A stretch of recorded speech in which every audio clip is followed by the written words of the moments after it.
तुमच्या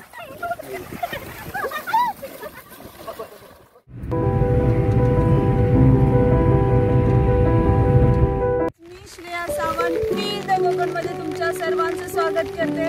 आज आम्ही आलो आहोत आवळे गावात।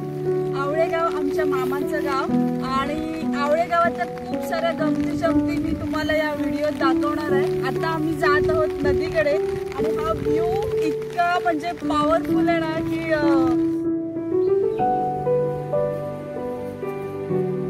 नदीकडे आम्ही पोहोचलो आहोत आणि या व्ह्यू मध्ये नदीचं पाणी झाडांच्या प्रतिबिंबामुळे खूप हिरवगार पाणी दिसतंय। निळाशार पाण्याऐवजी हिरवगार पाणी तुम्हाला इथे दिसतंय आणि इकडचा हा खालचा पार्ट खूप मऊ आणि दलदलीचा आहे। पाय आमचे रुकतायत आणि पाण्यात गेल्यावर पेडिक्युलर होतंय कारण मासे सगळे येतात खायला पायाची मळ आणि खूप भारी वाटतंय ते। आम्ही अशी संध्याकाळ झाली आहे, संध्याकाळचे 5 वाजले आहेत आणि आम्ही भटकंती करायला आवळेगाव मध्ये आता निघालो। हे आहे इरलं। हे पूर्वी हे बांबूंच्या भेतापासून आणि कुडांच्या पानांपासून बनवले जायचं आणि आता हे प्लास्टिक आणि बांबूंच्या भेतांपासून बनवतात। शेती करताना पावसात भिजू नये म्हणून शेतकरी याचा वापर करतात।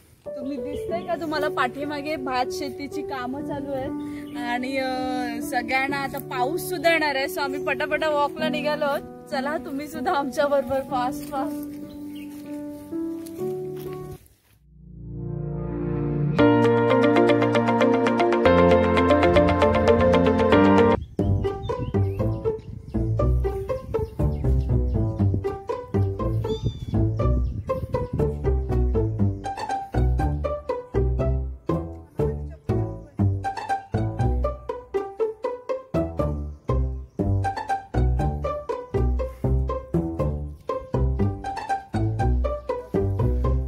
मेरेवरून चालायची कसरत, दोन्ही साईडला भात शेती आणि पाय रुपतात।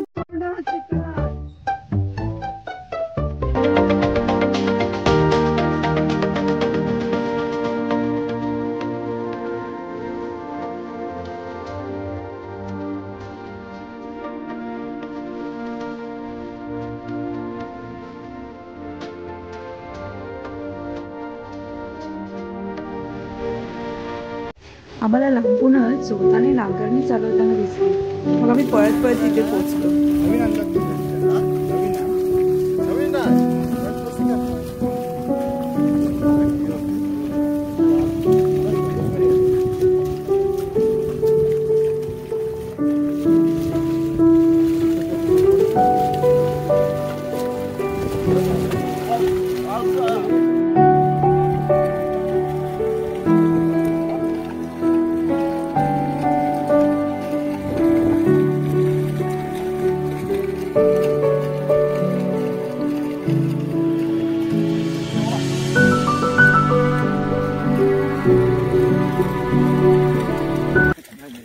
मग थोडा वेळ आजोबांबरोबर गप्पा गोष्टी केल्या। मग त्यांनी शेतीचे अनुभव आम्हाला सांगितले।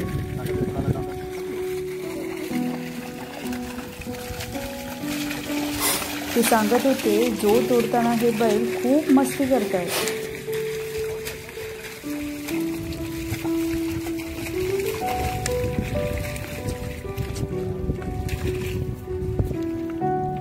दुसरीकडेच त्यांच्या सोनबाई लावणी करण्यापूर्वीचे खत टाकत होत्या। मग त्यांनी माझा हात धरून मला सुद्धा लावणी करायला घेऊन गेल्या। हा माझा फर्स्ट एक्सपिरियन्स होता।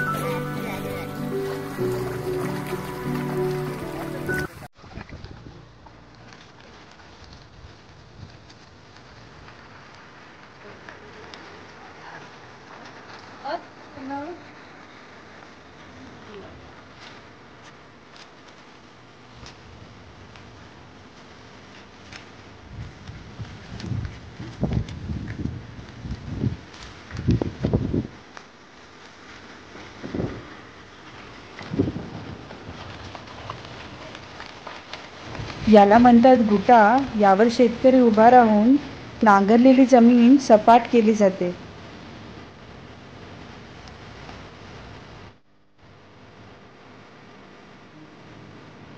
मला सुद्धा त्या गुट्यावरचा अनुभव घ्यायचा होता, म्हणून मी सुद्धा निघाली त्या गुट्यावर बसायला.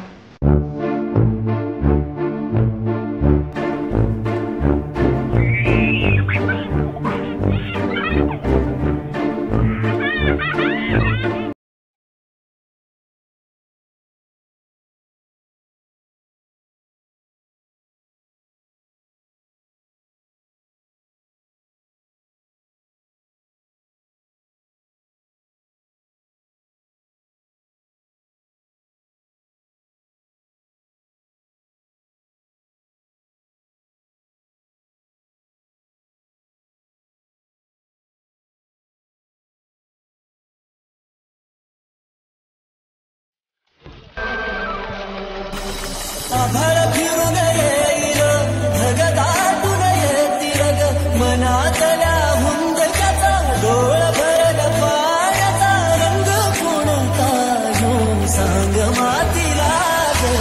त्याला म्हणतात मुस्क आणि ते बैलांच्या तोंडाला बांधलेलं असतं, कारण बाजूला नांगर तेच. आता आपल्याला बांधायची वेळ आली आहे करोनामुळे, तर हे बांधतात आणि मग ते कुठेतरी तोंड वगैरे घालत नाहीत, नाहीतर बैलांना शेतीमध्ये तोंड घालायची शक्यता असते, म्हणून हे मुचक बांधतात.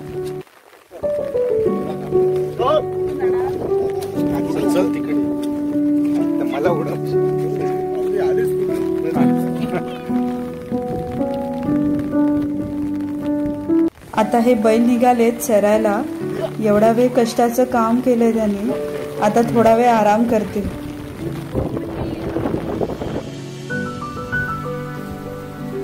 आयुष्यातला पहिलाच एक्सपिरियन्स घेतलाय गुट्ट्यावर बसायचा. खूप थ्रिलिंग एक्सपिरियन्स होता. आणि म्हणजे बैल जसे पळत होते ना, त्यांच्या शेपट्या अशा तोंडावर मारत होत्या, चिखल सगळ्या तोंडात जात होता. खूप भारी वाटलं एकदम. आणि आता जोरदार पाऊस आम्हाला मिळाला, सो आम्ही आता सोनलाई देवीच्या मंदिरात बसलो. थोडा पाऊस कमी झाल्यावर आम्ही पुन्हा त्या चिखलदऱ्यावर घरी जाणार आहोत.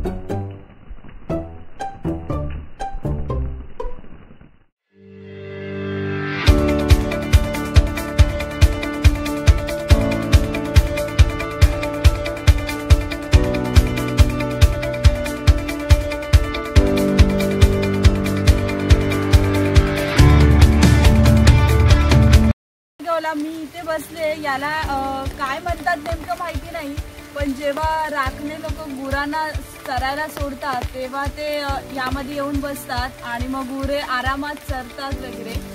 सो इथेच ते भाकरी वगैरे खातात आणि म्हणजे त्याचा थोडक्यात सांगायचं म्हणजे आसरा कसा तसं ते इथे येऊन राहतात.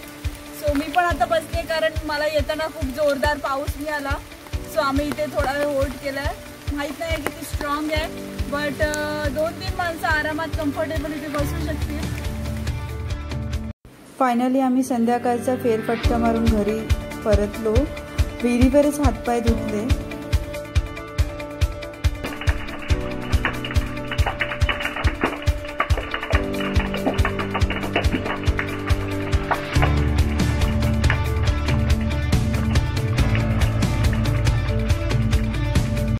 आमची आवळेगावची ही ट्रिप खरी लावणी म्हणजे माझ्या आयुष्यातली खरी शेतीची कामं मी एक्सपिरियन्स केली. सो तुम्हाला जर हा व्हिडिओ आवडला असेल तर नक्की लाईक, शेअर आणि सबस्क्राईब करायला विसरू नका. Feed the Konkan. अशी होती आमची आवळेगावची डे 1 ची ट्रिप. सो डे 2 चा व्हिडिओ बघायला विसरू नका. थँक्यू.